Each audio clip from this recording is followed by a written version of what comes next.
Okay, we're going to call the meeting to order. It is Thursday, December 11th, 2025. Please stand for the Pledge of Allegiance. I pledge allegiance to the flag of the United States of America and to the republic for which it stands, one nation, under God, indivisible, with liberty and justice for all. Okay, I think we will forego all the minister reports and our liaison reports and our upcoming meetings. Do we have any bids and contracts? New business, budget discussion. So I do need to open up one other page again. It's page 100. It's the assessor's fund. And there's a line in there for real estate maintenance, and it's $12,000, and it was some consulting costs that the assessor used for an outside consultant, and Tim has since decided that will not be used going forward, so we can zero that line out. We also sent some salary sheets up, and I think you have that in your budget, or not? We had enough in the budget to cover these, but it's because we had higher salaries built in for some of those licensed appraisers, which he has since not hired the licensed appraisers. He's got more of the field inspectors. He's got mail, yes. So, I understand where he's coming from and stuff, but I was more along the lines of waiting until we get the salary study back to approve adjustments. So what has typically happened, there have been a few of these that have trickled in since the budget recommendations were put together. Judy's got one too. I don't know if you got that email. I got the email. There has not been a pay sheet for it, but if the three commissioners approved and signed off on the pay sheets, then we built it in, and then that's one of the adjustments we will make for the final salary line going forward, as well as the cost of living. So here are those sheets, and I have not signed off on them. In the past, they would come to the commissioners first and then come to me. At some point in time, and not today, there's been discussion that the routing order may need to change so that Rob and I can review to make sure there's the authorized positions there, there aren't new positions being added and things of that nature. I'm not proposing that today. That's a future item. I was just bringing it up because that was just kind of my stance, was I'm waiting until we get the salary study back. But there's other requests, and some of them I think may have been adjusted already. Okay. So we had that, and then I think we need to talk about the EMS's step. Yeah, and that's whether that's today or needs to be a separate commission item.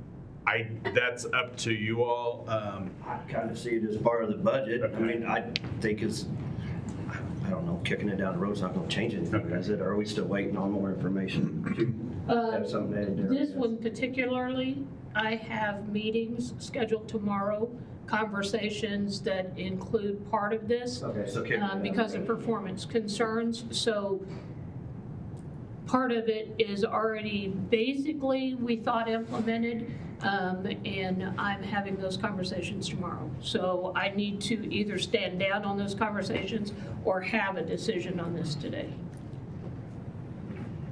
I would wait. I was going to go forward and sign. I visited with the assessor yesterday as he's adding staff, and then looking at the added staff with the existing staff, he saw, I believe, where he was adding some staff at a number that made the existing staff appear to be slightly underpaid. Yes. Maybe even hiring some of the new staff that not exact same dollars and screwing up those numbers with this. My understanding with the assessor yesterday, so I was receptive to his having those things done. And that was my understanding I as am, well. I am for some of these, others, I still have some questions on. I was taking the easy way out of just saying no to all of them until we get the salary study back. Tim's on hold. Do you That's- want me to text him to have him come over real quick? I don't know where we're going with this. I think he's got 2 signatures, so we can argue all day about it. No. I don't know if it's gonna change anything. I know he doesn't, I still Oh, have, I have. okay. See, I thought you meant some of these I was thinking these pay forms were gonna be for his lower paid employees to bring them up, but then there are some others who are, are making substantially more than these, so those, I'm not as receptive to. I was giving the new assessor more runway because he's new and he's stepping into a rat's nest. And it's the assessment fund that is paying this, not any GR at all. Do you want Tim to come over to discuss, or?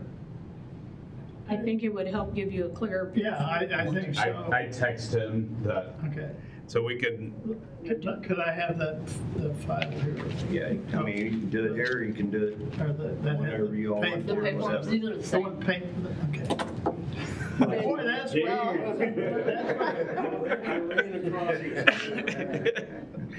Too late to wait. No. you need to catch your breath first? You need a water? You might want to bring a cup of coffee for Sam, butter him up. I pretty much told you yesterday where I was at on it too, and so. I was thinking it was more. And Harry's, he likes your plans. I didn't say anything wrong with your plan. Just Those just had to come. Sam's got on the fence. So that's why I said, no, you keep those. So those, but see, it's like, Let's let the gentleman do it. Are you got your breath back? No, not really, no. So this is basically, when Jay and I met the first time, I had no idea, what anybody did, what their duties were relative to other people. Sorry. Whew, that was a sprint. Not gonna be cops following you for a few minutes, is there? I scared somebody. They thought they stranger danger out in the parking lot. So these were all decisions that went to you were made before I really knew how anything fit together. And so I feel like these adjusted salaries, or some of it is based on the new hires that we made, kind of reevaluating everything, using that as a baseline. So, gosh darn, that was a sprint. Holy cow. So that's where I am on that. I don't know if you have any specific questions, and how how specific we can get with this being publicized or anything. I don't know.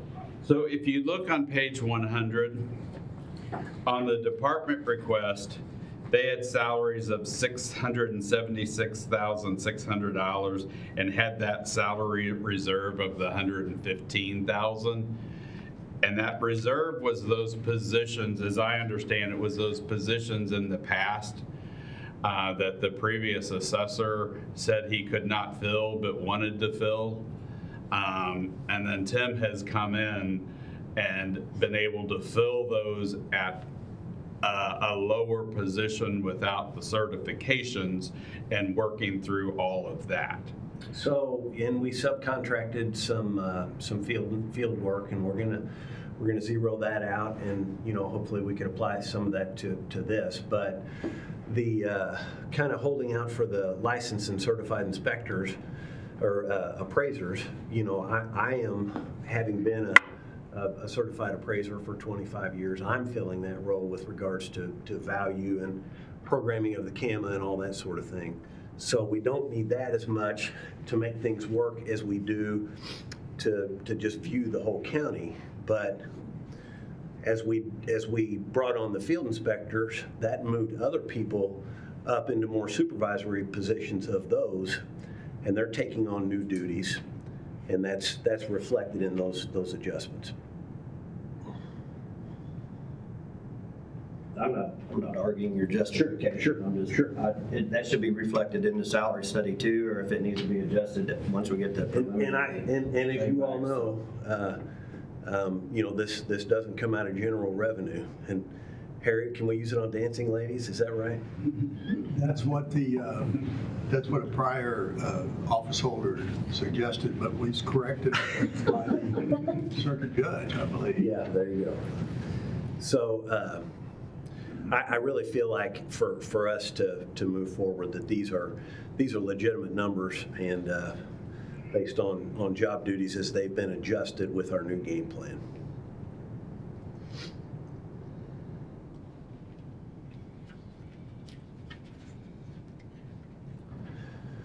So, yeah, I mean, you have some of the lowest paid employees, so those, I see, and I'm like, yes.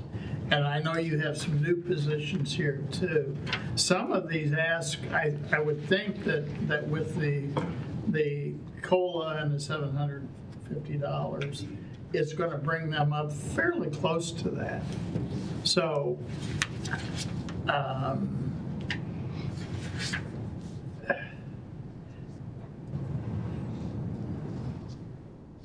and I realize you didn't come in until September, and that's when first time you even got to meet with your staff. So you have not, it's.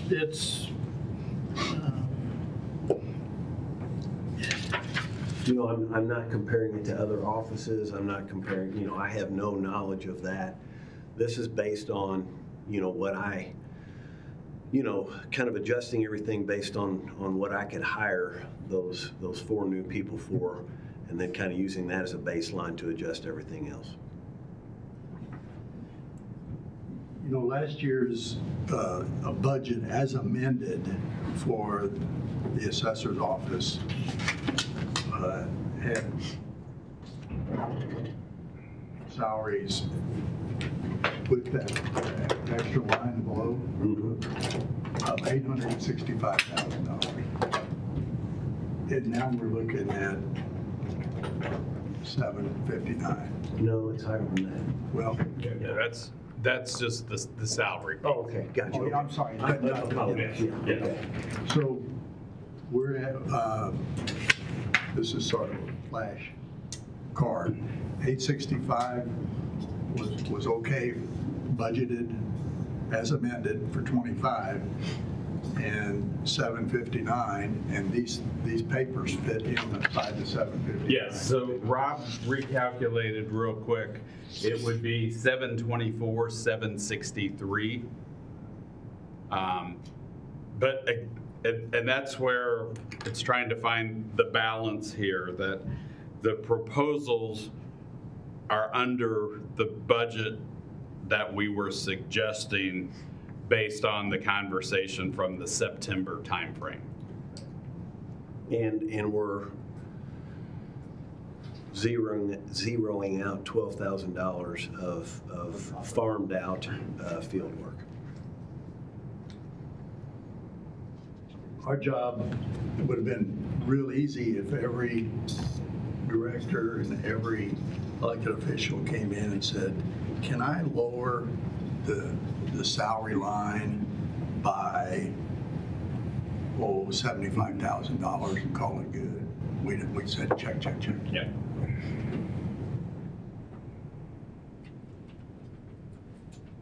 I'll arm wrestle you for it, Sam. Well, I'm just Racing me, so I'm I just still looking at time. some of these, and they aren't, here's 47,000 current salary going up to 49. That's mainly for additional supervisory duty. Yeah, I know, and that's, and again, I just wonder with what we're proposing for the COLA and the Well, that was with their job duties as they were. I think this is, again, this is with the new hires, everyone is kind of, that was there existing, is going into more supervisory roles to take on additional duties relative to how we're going to take on the residential challenge that lies ahead of us. And so that would be taking on additional responsibilities. It's not just an arbitrary raise, it does reflect additional duties that would be taken on by those individuals. So we would give them this, and then we would also do the 1% and 700. Well, that was going to be another question. Are we going to do this before the COLA, or is this going And to that's, be? And that's where the salaries that I proposed to you guys when I met with you last time, these were all in there. But then I thought, well, then I heard you all talking about the COLA, and I was like, well, if I do this, if I do this after the fact, after factoring in the COLA, some people it was a negligible raise for the additional duties that they're taking on. yeah, that's what I'm just trying to wrap. Sure. Jeff, if So leave theirs alone, and then they get the COLA. Well, right, but I don't feel like they're compensated for the additional duties that they're taking on with the new structure that we have in the office. based on the dates of this proposed increase, what would happen is we would reflect those numbers in, then we would apply the cost of living, and then we would come back as the true up of the budget process, and those new salaries would be reflected in the budget lines for salaries. So it would be the proposed salary would be in the budget, or the proposed salary plus the COLA? The proposed salary plus the COLA. And that's what I'm saying is Yes. do it after.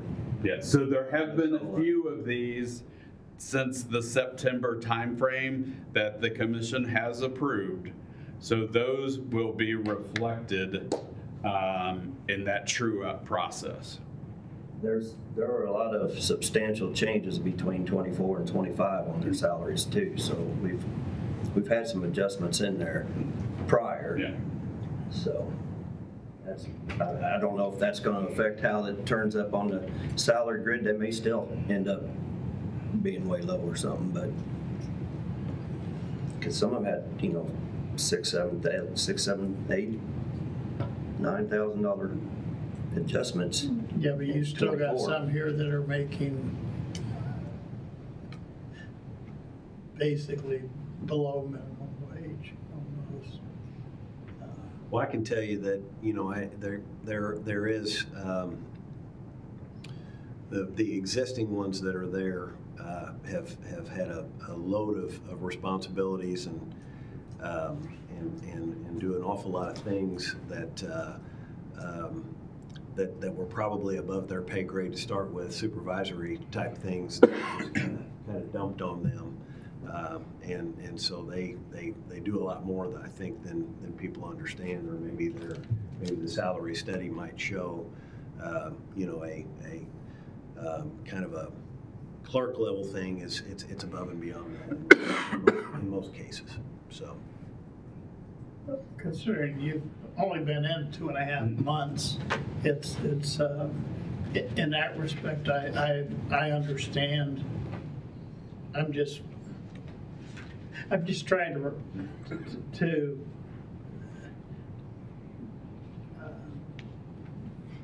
say we do this and then we tack on the COLA and things like that. But this is being paid out of your assessment fund. That is correct. This does not come out of general revenue. That is correct. Yeah, you do have about 3 of them that would be under what the adjustment was under, basically what the COLA would give them. They were 2.3, 2.1, 1.8. So that wouldn't be fair to them to do the adjustment and not give them a COLA. So. Yeah. Right, and that's kind of, and I hadn't factored in, I heard you guys talking about the COLA, and I kind of went back to looked and I said, well, gosh, that doesn't really, after, if we do it post COLA, they wouldn't. Yeah, well, that's kind of my question. I'm like, these are basic kind of minimal requests for salary increases. So,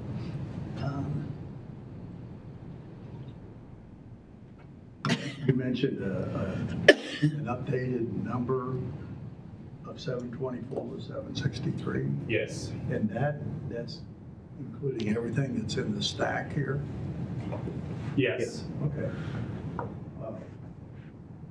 And a week or two ago, you said 759 and change. And- Correct. Yes, that's what, when we put our proposal together, that's what we were working with Tim on, where we were at and everything. And since that time, he's been able to fill positions at lower amounts and things of that nature.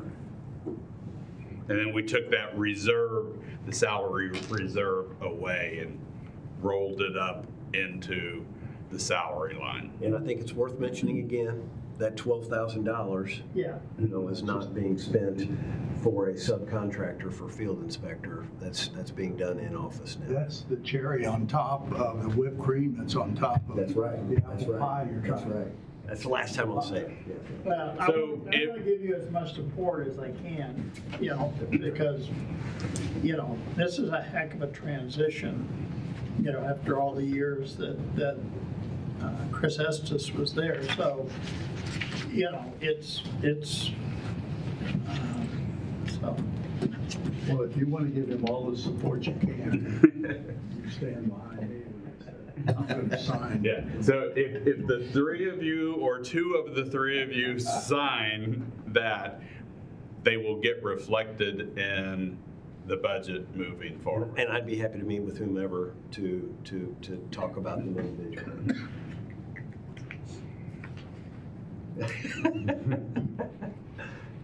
Jeff already gave me a hard no, so. And I gave you a hard yes. Okay, well, Soft yes would be okay. I had coal in my stocking this morning. okay. Well, Tim had been there. do you want to make a motion? You just got to Take a sign to motion. pay for it. Yeah, so, Sign. I don't, I think just Yeah. give Tim an answer if you want to, I don't care if you want to think about it till tomorrow, Well- whatever you want to do, but It's, You can it's sign on it you with your, now. your left hand, right? Yeah. Sign it with your right hand. well, okay, All right, did I hear a yes? yes. Okay. Run back. Yeah. Let us know how long it takes you to run back and then give us a call. I got good shoes on today. All right, thank you all very much. Thanks, Tim.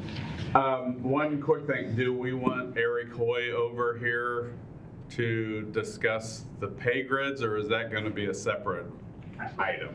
Well, I think since Sheila said she's, was that what you were still going to You're be waiting on working answers on? for EMS? What? Are you waiting on answers on EMS? With the Not salaries on any going- of my stuff, no. What was your meetings about? You said you had some meetings Yeah. coming up regarding, oh, that was for Tim. Oh, Okay. okay. Okay, I was thinking that was I- EMS. so. Since Locke's here, we can go ahead. Yes, let's get Locke. I just didn't know if we wanted Eric over here for him to be coming while we're talking to We Locke. may want to, if we're not, I think we need to go ahead and talk about it right with the budget, or is that, you think that's a separate discussion?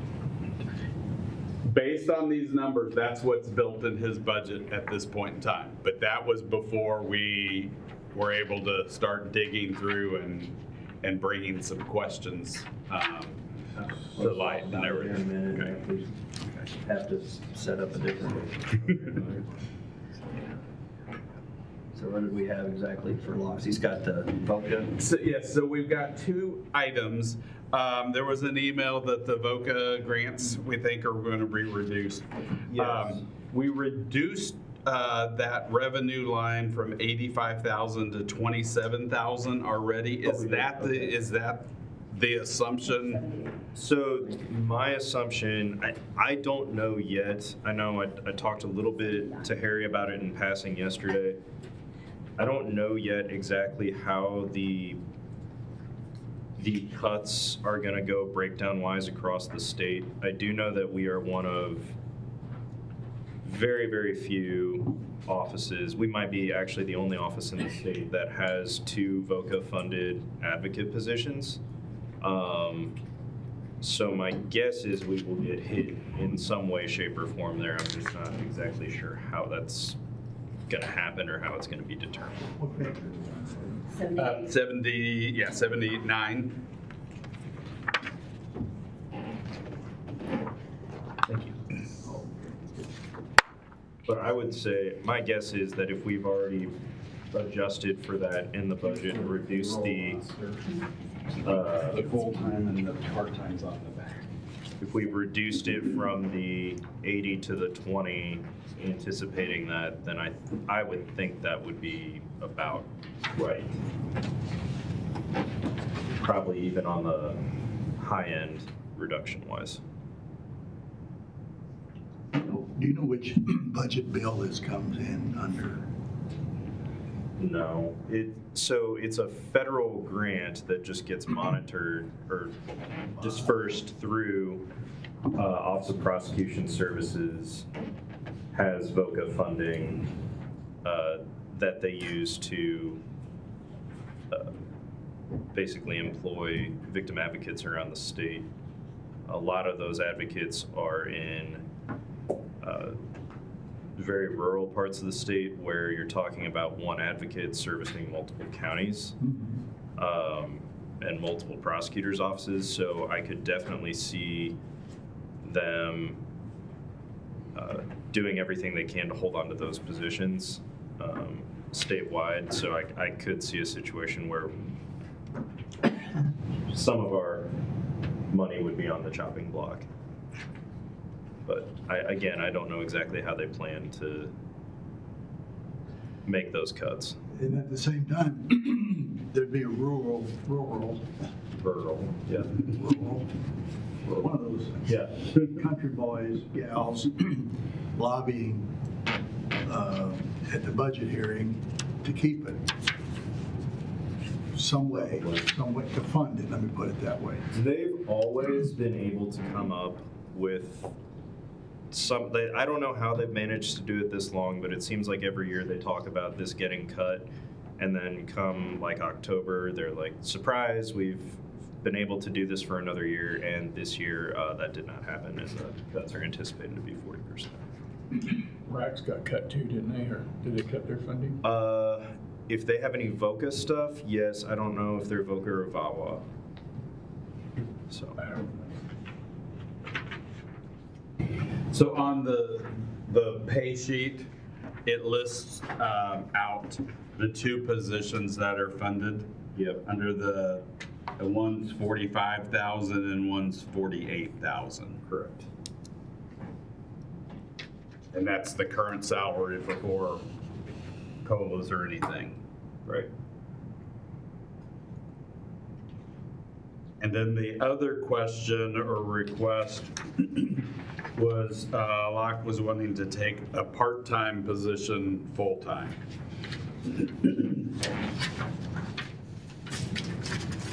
That is correct. That would have been what was Anji's position is still open, and if we can convert that to a full-time, I think that would go, like I said before, a long way toward helping alleviate the caseloads that my folks have.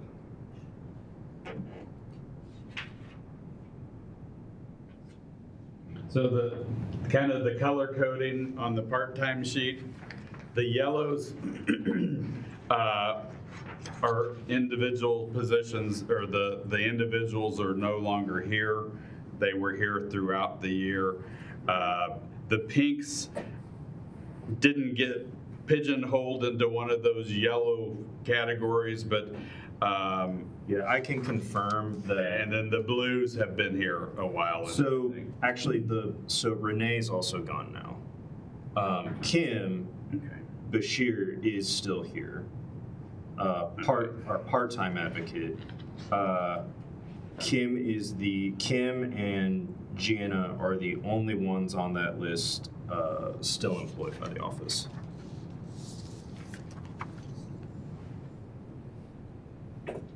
We do have like other interns come and go, but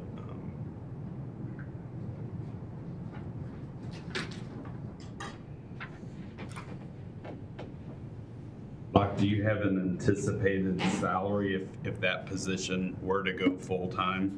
It would depend on the experience of the individual. I mean, it could be, if we're talking someone entry level would be 70. If we're talking someone with 10, 15 years of experience, we'd be looking more like 95, 100.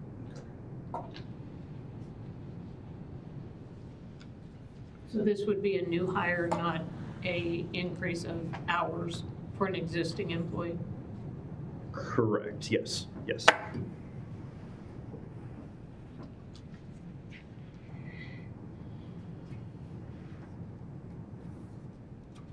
Did we change full-timer to a couple part-timers or something last year? What we, No, so what we did last year was we had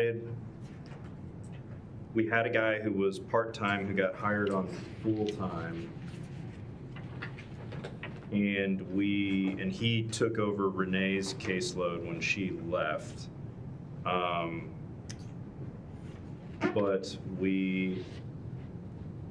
I think at that point, we just added a new full-time because we kept I wanted to keep that part-time position available for like an investigator or something like that. And this would just be, I'm not asking to keep like the part-time position in addition to adding a new full-time. This would just change that part-time to a full-time. I spoke up for you.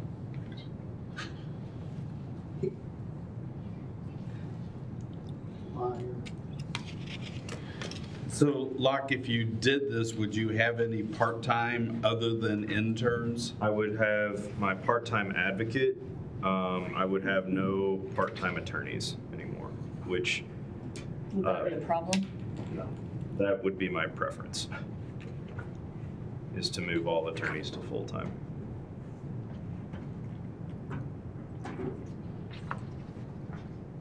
so if the funding is not there for the advocate, then are you gonna eliminate the part-time or some or all of it, or how?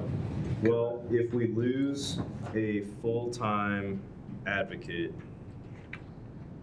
yeah, I mean, I don't know. I'm still not sure what the answer is there. We absolutely would need that second advocate in some way, shape, or form. I'm not exactly sure what the answer is just yet.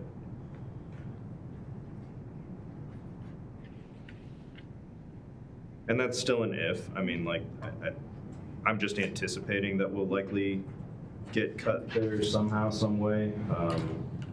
But I can't say for certain at this point that we are. I'm due to talk to the MOPS executive director later today, and I'll try to find out more.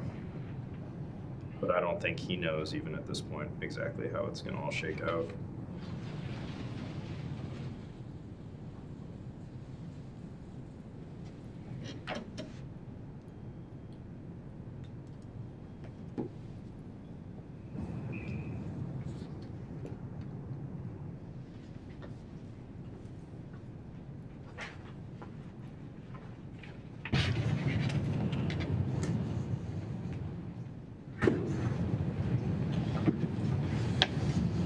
I do know that in February, I'll be in DC begging and pleading with the congressional delegation from Missouri to do whatever they can to divert more money into VOCA funding. That's a big thing the District Attorneys Association lobbies for every year.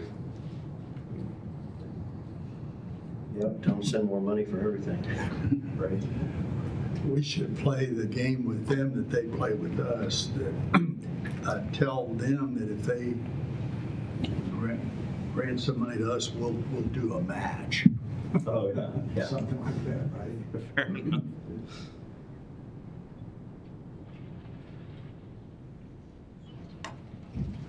When you going to Huh? When you going to February? What about what? When are you going to Washington, D.C.? Oh, February, like, the 4th. Wait, what? So did you have the part-time to full-time in the budget? Is that how you had it? No, we did not. That was Okay. something that had just come up. So if that's approved, we will need to increase their salaries, and then that will come from general revenue funding. And then the other question was about the VOCA, because you reduced the grant money there. We did, and we left the two full-time and the part-time there. So, you know, that resulted in more general revenue needed to cover those positions and everything. One of the things I plan on doing for next year's budget is getting a better feel for all the grant funding and who's being paid out of what grant funding and what services are being provided with those grant revenues, and you know, just have a better feel if the grants are covering all the cost or not.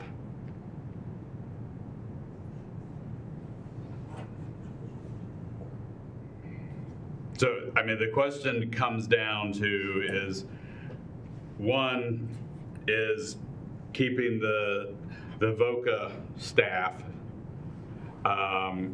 which is already built in with less revenues from that grant. And then now the other is increasing the part-time position to a full-time position, and those additional costs being covered, you know, at the expense of general funds.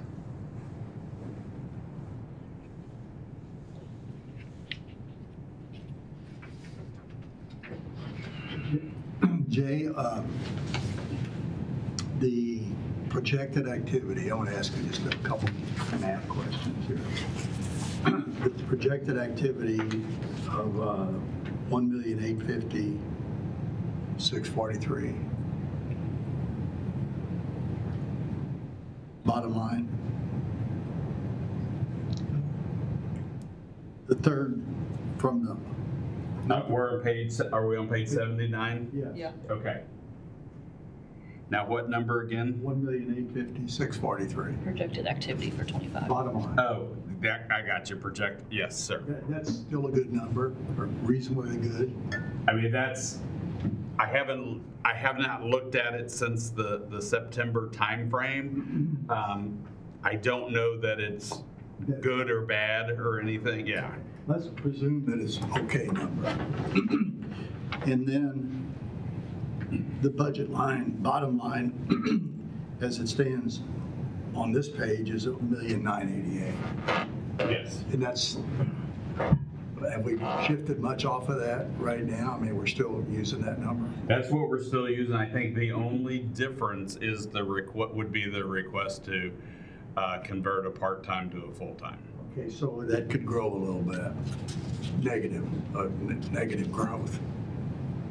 It'd be a bigger number. Yeah. The other two, more than likely with their salaries,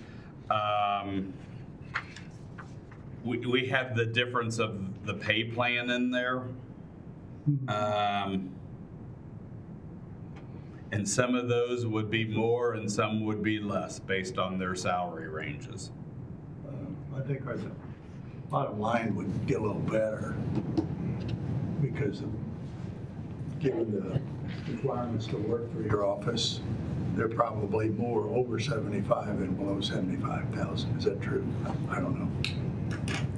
Sorry, run that by me one more time. Average salary for folks in your office. Yeah, I mean, if you look on this front page, I mean, if you take, I was getting ready to do a quick average, but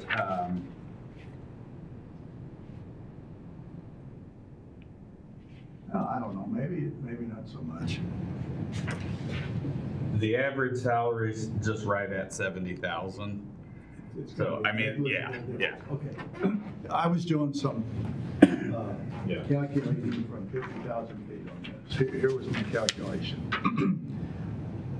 under projected activity, it looks like to have a prosecutor's office in Cole County for 2025, the citizens of Cole County basically have said it's okay to spend $1,851,000. Is that fair? Correct. Okay. Under a budget adoption of what's in here, it would be okay to spend $1,988,000. Yes. All right. That is about a 7.4% increase. Okay. And if it wasn't for this darn VOCA stuff, it would have been about a 4.7% increase. That's kind of a reasonable increase for your office. 7.4 gets a little stretched out, but it's beyond your control. Beyond anybody's control. Is Angie, is her 45,000, is that in For the her budget or was that part-time? deleted? That was deleted from, The position's still there. Yes. so you got 45,000 Yes. for that. Yes. So going to full-time, So we would be roughly talking, 70. yeah, the difference So- of 9,500 to 70,000 minus the 45 plus the retirement cost. Because we're paying, you'd have Social Security on that difference, but there would also be eligible for retirement, which we are not paying now on a part-time position. Yeah, sure.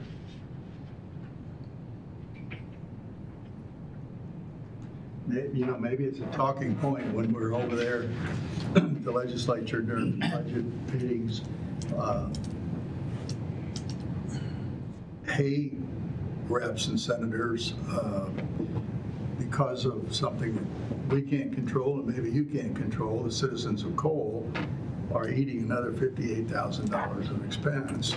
I mean, I quite honestly think it's kind of, me getting on my soapbox here for a second, but, the state funds the public defender's offices completely, and we've seen them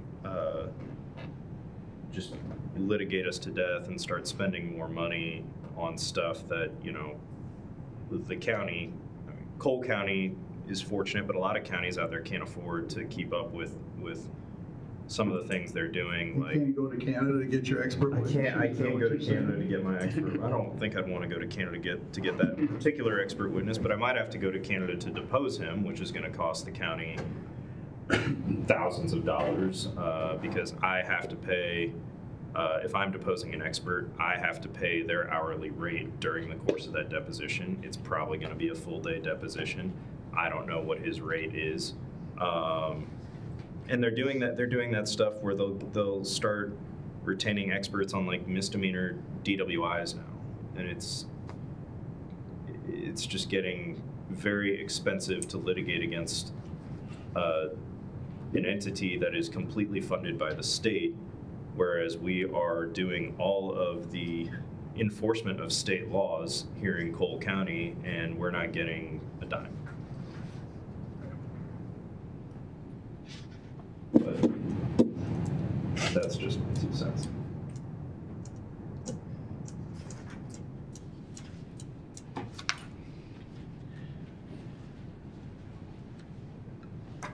And I guess as we sit here now,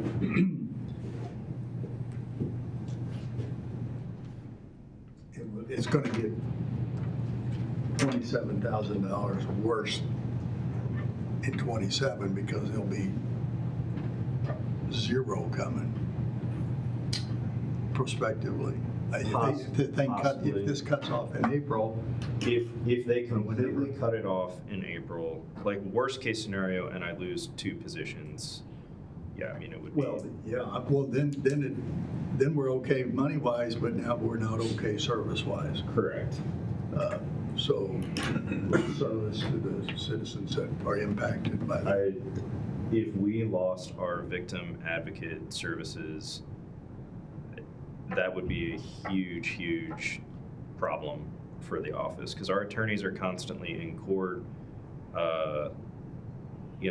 taking care of their cases there, trying to work the cases up, they don't have the time to be reaching out and keeping victims, updated on the case and where it's at and what the next court date is and all that kind of stuff like that, which are things that we are required to give notice to victims of under the Victims' Bill of Rights in the Missouri Constitution. So if we lost out on our victim services sort of division or our victim advocate positions, there's a great chance that we would be just unintentionally violating the Missouri Constitution because we wouldn't be able to keep up with that. I think right now we're looking at just for 2026, so who knows what 2026 is going to be. Right. We just, with the assessor, he's just paying theirs out of his assessment fund. Could you pay the difference for your VOCA out of your fund? Out of bad check, we don't get enough bad checks coming in anymore.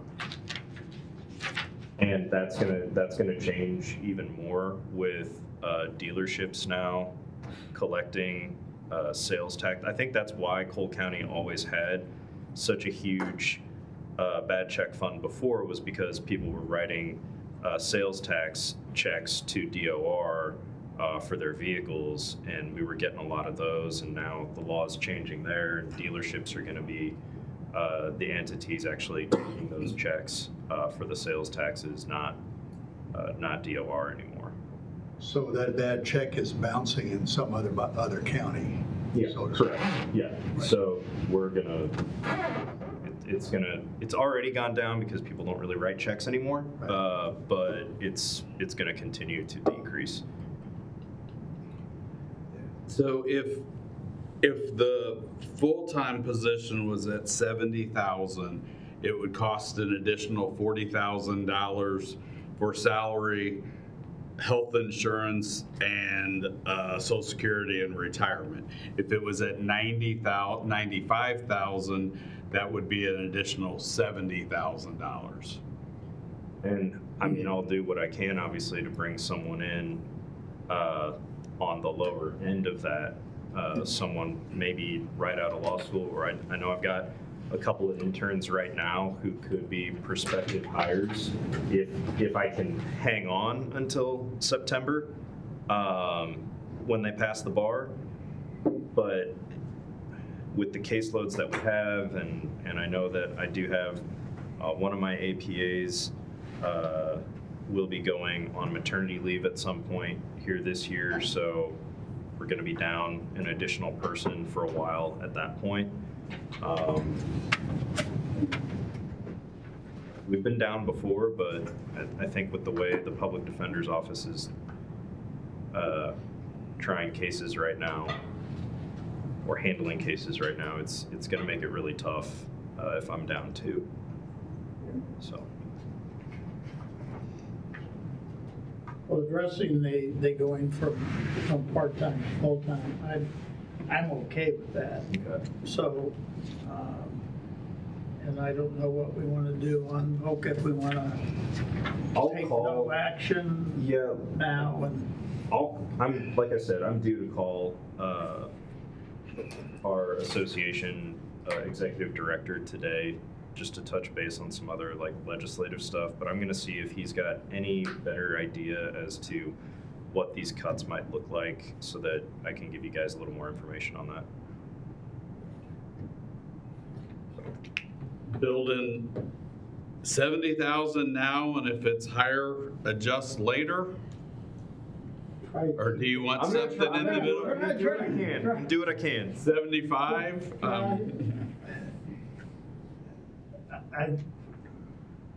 75 Okay. I'm just If it's higher than that, do you want him to come in here and tell you? I would, if I have a rock star candidate who's going to command more money, I will come to you guys first and have that discussion and see if there's any movement that can be made before I go any further. So, all right. Thank you. Anything else? That's what we're gonna do. Local if they don't I find that anymore. just kinda Right like- now, we're putting, Bury my head in the sand? I don't know. I'll get more information to you all today on that after I have my call with our executive director. So, all right. Anything else from me? I think that's it, right? Yeah. All right. Thank you. Chief, you in a hurry? I got a meeting in 10 minutes. All right, we gotta do this fast. So the pay grid that you suggested, I think we were trying to figure out, is that's going in effect after the COLA? So their COLA basically is gonna be in this adjustment, is that what the proposal was? Correct. So Okay. the adjustment, they would get the adjustment, but not the COLA. So then, Or you want, since we're doing this on January 1st, we're making an adjustment, would it make sense to get you all on the January 1st timeline? We're gonna be 6 months ahead of time making an adjustment on your scale, so it almost would be their step. Because there were adjustments of 8, 9, 10, 11% on there. So we'll do that, they kind of get a step early, and then you're on the same cycle as everybody else January 1st, or is that gonna kill you? Well, I think the problem is, if we're gonna do that, and I know that I'm gonna get a lot of stones thrown at me, is I'm perfectly fine with taking the step on January 1 and getting on a cycle. However, we have to remember that if we don't do a step this year, not only from a logistical standpoint of keeping track of where everybody is moving forward becomes an absolute nightmare, it also penalizes them for the next 10 years because they're a step behind where they are for years of service. So if I stay at step 1 for 2 years, it's going to take me an extra year to get to the top step. And again, I understand that it's a big number that they're getting. My recourse or my request would be either A, we just give them a step early and we do it all January 1, or we drag it out and we still stay on the July landscape and still give them a step raise because it creates too many problems with things moving forward. if they move to January and they do these in January and then we do another one in July, they'll be getting an additional increase. So they'll get an increase now and then they'll also get an increase in July. And then based on the pay grid that he just submitted, some of them didn't have increases. Oh, yeah, the Battalion. communications? Yeah, Yeah. yes. Yeah. So then we need to take that into effect too, because then they wouldn't get the COLA, Well, right? If we approve the pay grid. So they wouldn't get COLA it. didn't actually affect that anyway before. But I think there was a question if you just forgot that or if communications was left out for. That was a tactical. So here's the thing that we have to remember is that up until just recently, we have never, operations and communications and EMS has never taken the COLA. They've been on the steps. Sometimes the steps are larger than the COLA, sometimes they're less than what other people get. However, but,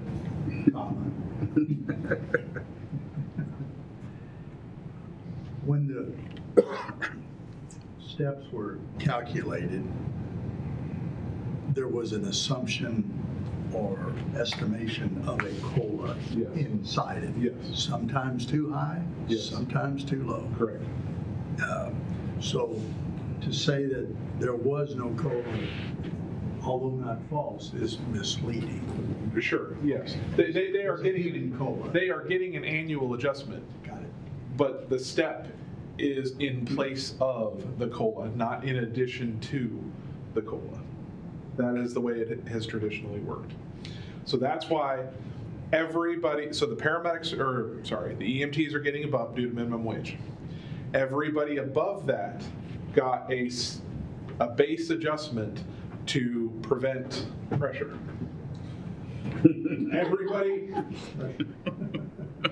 Everybody below that, which is the communications division, is just getting their step raises as they would in place of a cost of living adjustment.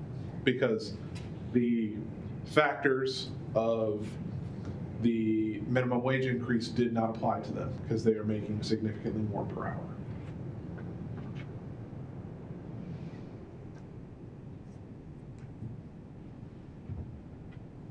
My head's about ready to. I get it. I get it. But here's the other thing I'm trying to get inside the head bone is, if we fast forward 6 months, isn't that a good deal for who's being fast forwarded? Yes, I agree, and I'm okay with that. My hesitation, maybe I'm interpreting this wrong, is to give the adjustment at the first of the year, but delay the next step until 2027. Is that what I'm? Yeah, and I see where you're coming from, that instead of on July 1st, they're at step 3. Now they're gonna wait till next January to be on step 3, but I mean, they're still getting increases though, too. I'm not gonna die on the sword on this one. I just thought it made sense to try to get everybody on the same cycle, and I didn't think we were penalizing anybody, but if it's gonna be that much of a headache. I think there is a very small portion of the senior people that, if you are on the top end of the pay scale, and I only give you your 2% base adjustment January 1, and you don't get your next step until next January, they would be losing money. Is They're it getting it possible? now, though. I don't want to get it more complicated than that, but can there be 2 charts? One for those, is it 3 or 4 people? I don't know. I'd have to go back. It'd probably be anybody at step 6 or higher is where because basically how the steps are built is from year 6 to 10, you're getting about a 4% bump because you're getting smaller amounts kind of in the middle. So try and follow me here.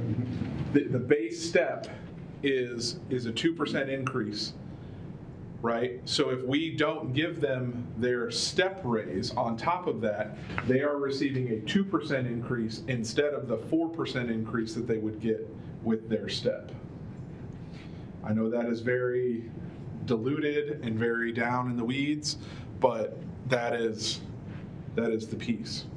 The proposal, if we were to just do the step raises January 1, yes, that's an extra 6 months at the increased step, but that number is very small. I mean,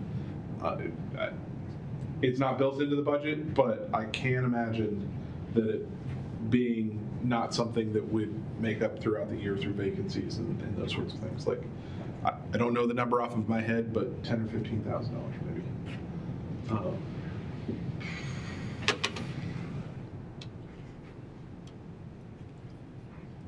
In my opinion, the cleanest way to do this, and although it's a headache, but it's what we've done for several years now, is adopt the new pay grid January 1, and then continue to do the step raises in July. January 4th would be the next pay period, so it'd be January 4th technically, but like I said, I just thought it made sense to go to January 1, but if it's gonna cause that much heartburn, then I'm not gonna kick and scream about it too much. So then they'll get the increases January 4th, and then they'll go up a step in July. July. Yes. That is the cleanest. That is the way the system is built. That's the way the budget is presented.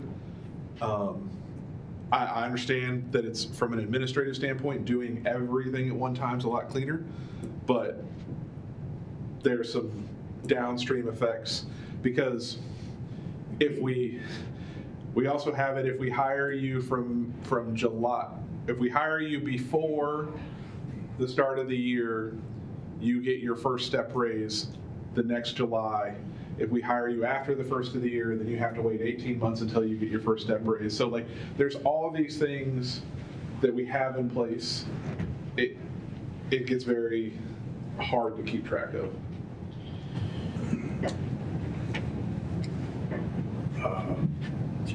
I guess I'm for the simplest way.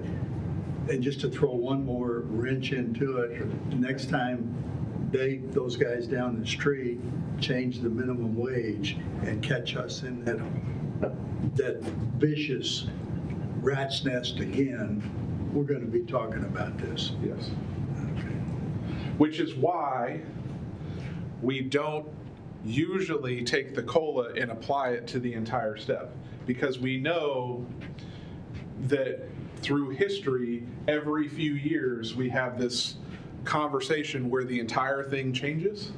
So I don't just want to keep adding 2% every year to the base, because it gets way too convoluted, way too hard to manage. And, you know, now that we kind of know that they're driving the bus down there of where that entry level position is, I don't think we have much to worry about. I mean, we comply with it when they change it, and it is what it is. Well, yes, except that, I mean, a lot of our angst right now is due to. Yes, 100%. And I think they could cause the same consternation. Yes. Prospectively. What was that for a word? I'm gonna have to look it up in a little bit. I'm behind the guy who's not kicking and screaming, okay? Whatever Eastern says, okay. On this You don't have to break a tie here. Whoa. Oh, boy. You gonna make it to your meeting now? I don't know. Do you want us to hold you up?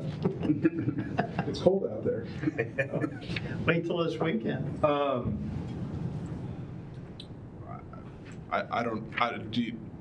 Are there other questions that I don't know. I think I gave him a copy of Debbie's So email. as for question number one, I'm open to whatever proposal there. That was just the number that was put in there as placeholder. So if we need to adjust that, that's fine. Yes, there is no change to the 911 communicators, and we've kind of discussed why they are getting the COLA, but the COLA is in the form of a step increase. The communications battalion chief, that's not a position that's filled right now, because Chief Kennedy was promoted to deputy chief, or excuse me, division chief with emergency management, so that's not even active on the grid. We've adjudicated question number 4. And then, yes, there are no changes to part-time EMT or paramedic rates, because they are well above the minimum wage, and they receive more per hourly because they don't have the built-in overtime.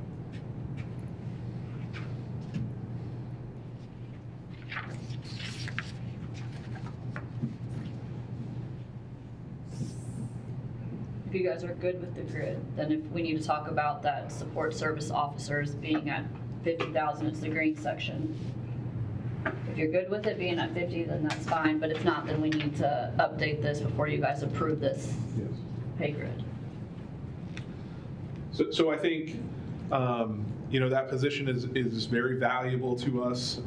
You know, that is formerly something that was an administrative assistant role, but as our agency continues to expand, she handles all of the billing interfaces, so any questions about billing, approval of our charts to get those pushed through, any of the returns for additional information, she handles all of that. She handles all the financial management, you know, of managing our accounts that need budget transfers, the invoice entry, all of those sorts of things. And then kind of the big thing that we've really tried to get that position into, since we've started taking over emergency management, is the ICS and incident management functions. So that individual's gone to the advanced PIO course. So she is training to be the PIO for the county if we have a large-scale incident like that. She's taken ICS 300, ICS 400, which are the command and general positions, so that she can operate in the logistics or the finance or the admin positions of that. So all of that is a very roundabout way saying that it is not an administrative assistance position. It is, kind of morphed into that support services officer role. Maybe not as detailed as the fiscal officer that Sheriff Wheeler has, but kind of that expanded role. That is a proposal. I'm happy to negotiate or try and come up with a different number should we need to. So that's kind of just my feelings on that. And that's going, in case if you don't have the sheets in front of you, that's going from 45,000 to 50,000.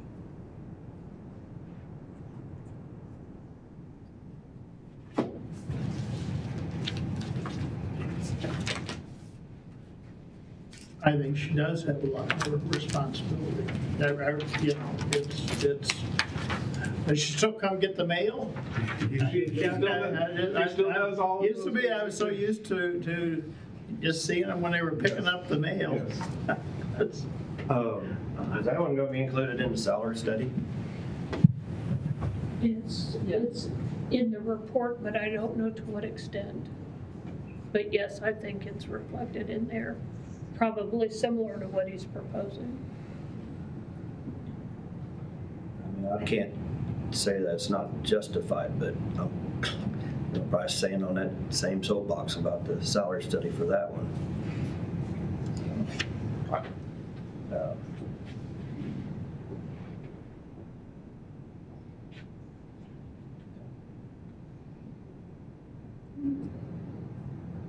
Harry gets to be the tiebreaker.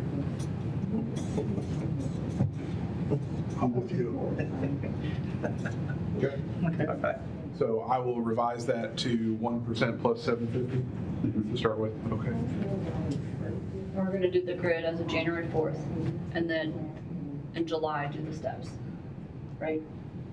Yeah, we'll just keep it Yeah, July. yeah, we're I mean, the hardest part about that is we'd have to figure out how to the spreadsheet, and I know Jessica's tried to help me on that, and maybe Rob's taking a look about It it. wouldn't even have come up if it didn't have to do with the new law. So Yeah, it 100%. just happened, you know. And I know it's 100% easier, but to figure out that spreadsheet and go back, like, I mean, It's a nightmare. it's a nightmare. So for just the sake of not breaking something, I think keeping it in July is the best option moving forward. Can we put it on the agenda for next week to approve the pay grid once he changes that section? Sure. Yep. Okay. Thank you. Thank you. Need a tardy slip? I might. Chief, when you get done and get a minute, can you call me about last night's situation? Yes, Thank you. As far as I know, that is everything. I don't think we have any open items.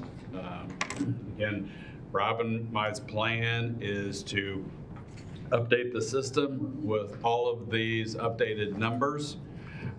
We will update payroll. We have reflected the new insurance choices, their open enrollment choices. We'll get those reflected in.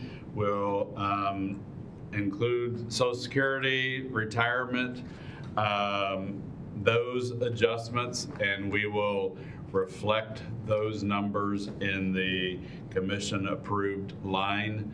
We will work on a summary of the differences of the changes. And then after the first of the year, we will update the actual numbers for 2025 to know how much to roll over from the cash balance beginning January of '26.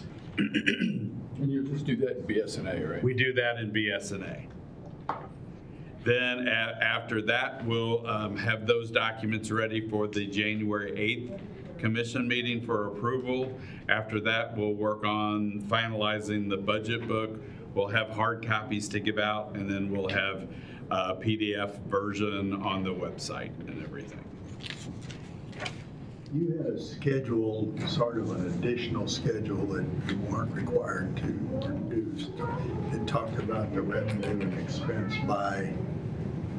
The different funds, yes. Can you update that?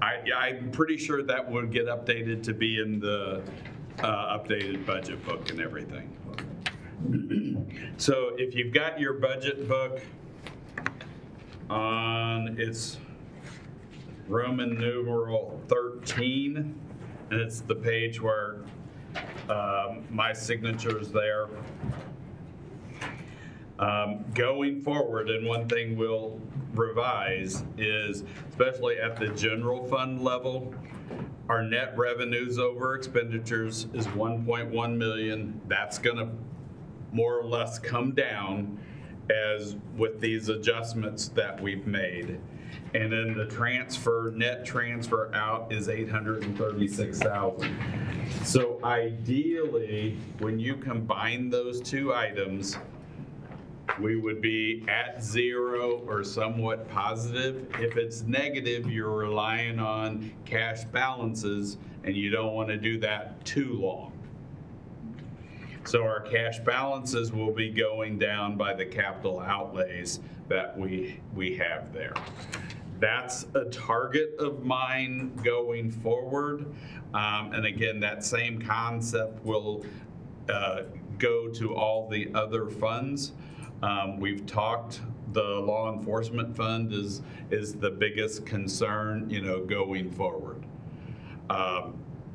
Next year, budget time, if this is really approaching a negative number, we've got to have discussions of how comfortable we are with that, or at some point in time, do we need to try to start reducing expenditures, hoping for revenue increases, and just feeling out the best way to kind of keep that at a zero budget difference. As that maybe forecast is trickling the wrong direction, which also kind of grows even faster because of the net investment income. Yes. Is that plugged in? Yes, we've got a reduced interest income, but as that pays out, the 14 million for a new juvenile justice center, we're not paying that out January 1. It will be heavier loaded at the end of the year, just during construction and everything. But in next year's budget, a big chunk of that 14 million may be gone as we pay off construction. The treasurer has adopted a new investment policy to try to invest in government securities, and that has added some revenue on the interest side, and things of that nature. But there's two things affecting it. One is the spend down, and one is the actual rate that he can get. Correct, and the Federal Reserve just reduced rates. We built in some reduced rates in the budget for this year and everything as well. But right now, that's kind of the high level budget philosophy, is to try and keep these funds at zero, slightly positive from an operating point of view. And if you can't reduce your expenses beyond your growth, there may be services that we would have to look at reducing going forward. And those are tough decisions of, what services can be reduced in those timeframes when your expenses outpace your revenues.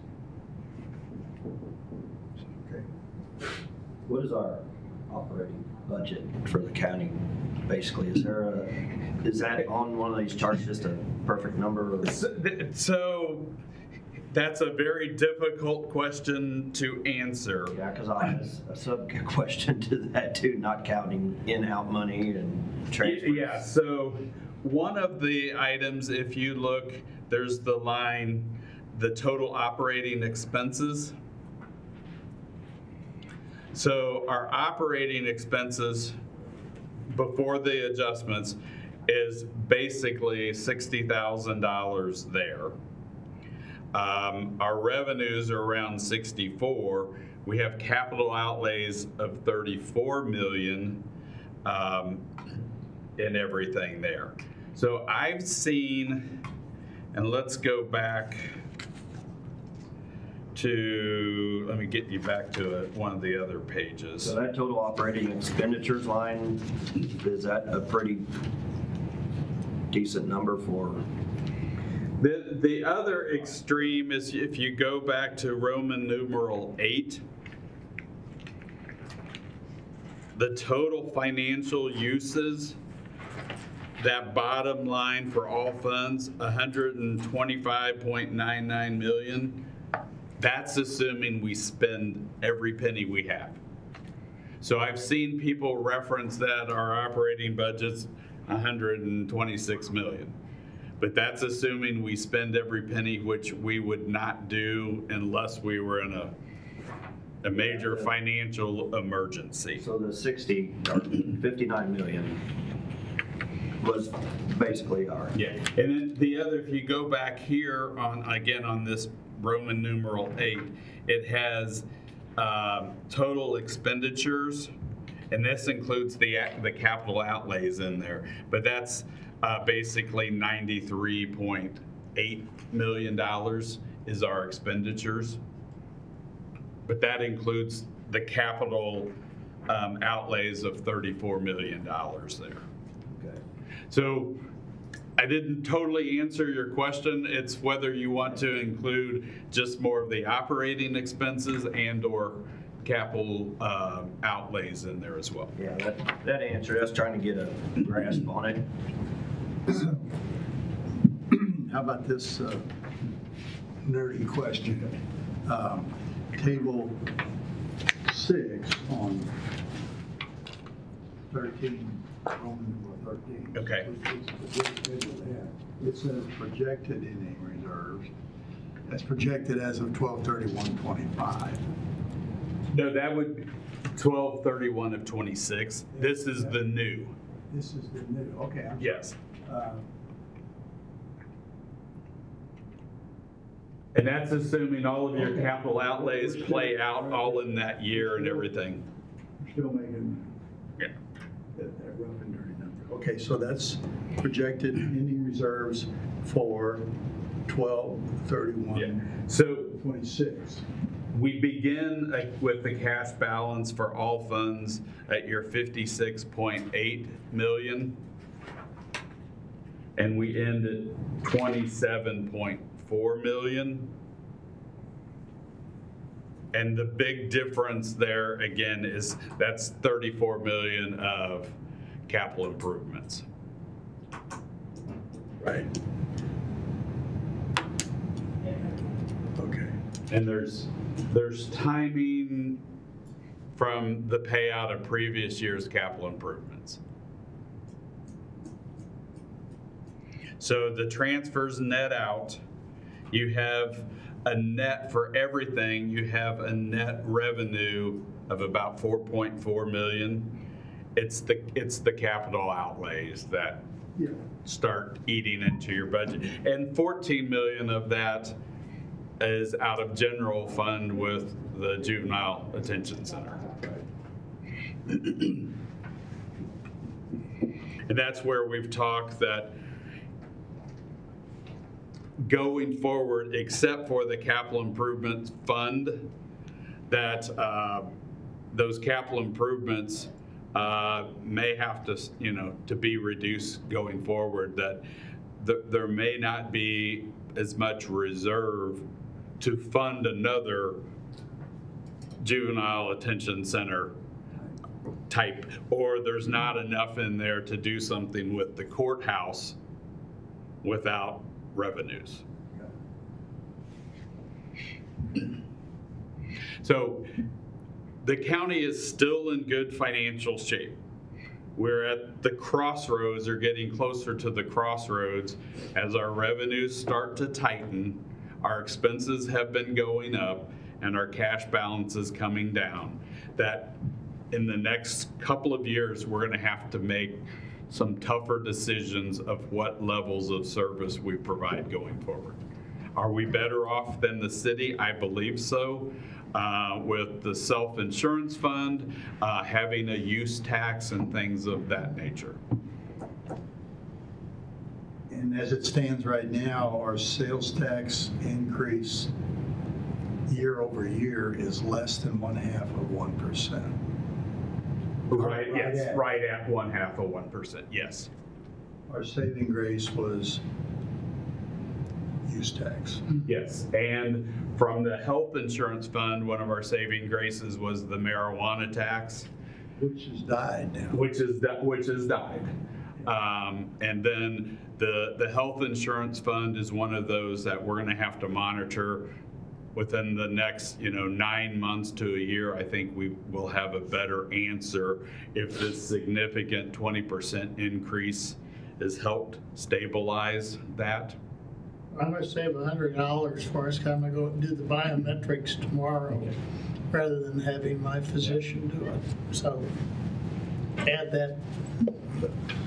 And again, the challenge I talked about, it goes to every level. It's from the commissioner, department heads, elected officials, down to every employee.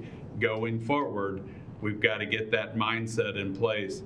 Don't just spend $1 to spend $1. Make sure it's needed and that we're getting the best bang for our buck on those decisions. There was no need to build in yet, although this is small in the overall scheme of things, a 5% increase to half of the elected officials, which will pop in, but that doesn't pop in. That'll be 27. 27. Yes. And what else was there?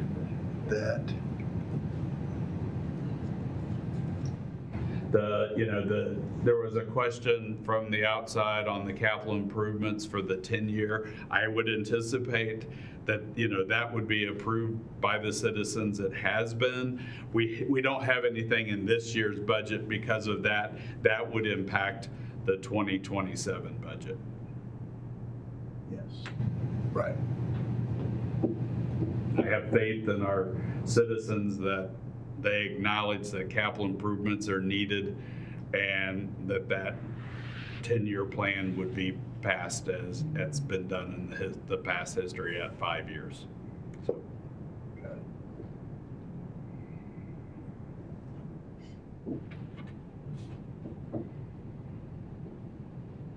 Thank you all for everything. Thanks for all the cooperation of the department head elected officials. There's still things that myself and our staff will continue to dig into throughout the years. And again, just bring things to your attention when we see if there's concerns with spending or changes in revenue and things of that nature. Well, I want to thank you. It's kind of, here we were talking about our assessor only being here 2.5 months. You've stepped in too, and I think you've done a fantastic job. So I want to thank you. You made it a lot easier. You've heard me say I take the approach that a budget is a living, breathing document and can be modified going forward if there's significant changes. So, what did we get up to in terms of budget adjustments that went through? We were in 12. Budget adjustments? 120 something. 140 something. Yeah. That's, Not the court order. Oh, No. Court order is like 7. yeah. So hopefully on January 15th, we're not asking for a court order already. But that's another thing that I want to look at and talk to people is if, especially near the end of the year, if there's dollars we can move from an office supply to another type of expense to try and do those budget adjustments before we just give out a contingency request. And try to have everyone live within their budget and have the freedoms to move dollars around. Again, not from an expense, an equipment type of category to payroll, but within those categories. But yeah, we were at 157 or something budget adjustments and everything. Okay. I think we've been here 3.5 months. The assessor, what, he came in September, what, September, September, November, and a half. 2.5, yeah. 3.5. September, October, November. Yeah, okay. Well, yeah, we'll give it that extra month just to, I'll echo what Sam said too, though. Yeah. Y'all did good, and I'll extend it to your staff. You So know, Yeah. thank you, guys. you've done an excellent job here. Appreciate it. And I think all the directors and elected officials have, been reasonable. Sometimes we gotta say no, and sometimes we don't. We gotta tie vote and put Sam on the spot. I got broad shoulders. I'm not looking forward to the next couple of years, probably, don't sound like. Even just talking about the VOCA thing today. It's easy to budget when you have a lot of cash. A drawback at times is when you get a lot of extra federal dollars is kind of, you get a little laxed, and when the federal dollars go away, then whoops, now we gotta take a little different approach, and that's where we're getting close to. I think we say that when the grant comes in, and we say that every time, that if it goes away, the service is gonna go away, and Dow's gonna call our bluff. Yeah, I think and now that's another challenge that I'm looking forward to, that we need to is looking at those grants and seeing, what expenditures are falling under them, or what staff people are funded with those grants and everything. There's some federal grants out there that state that it specifically says, are you going to continue this after the grant money stops? And if you say no, then you're not eligible. So there's a couple of salary grants that I haven't applied for because that was one of the contingencies, and I'm not willing to do that. Meaning they don't want you to apply for grants that you don't. Get the position started, and then once the grant money runs out, then you start the program. They want it to continue. Makes sense. anything else? I would entertain the motion to stand in recess. Till 4:30, so moved.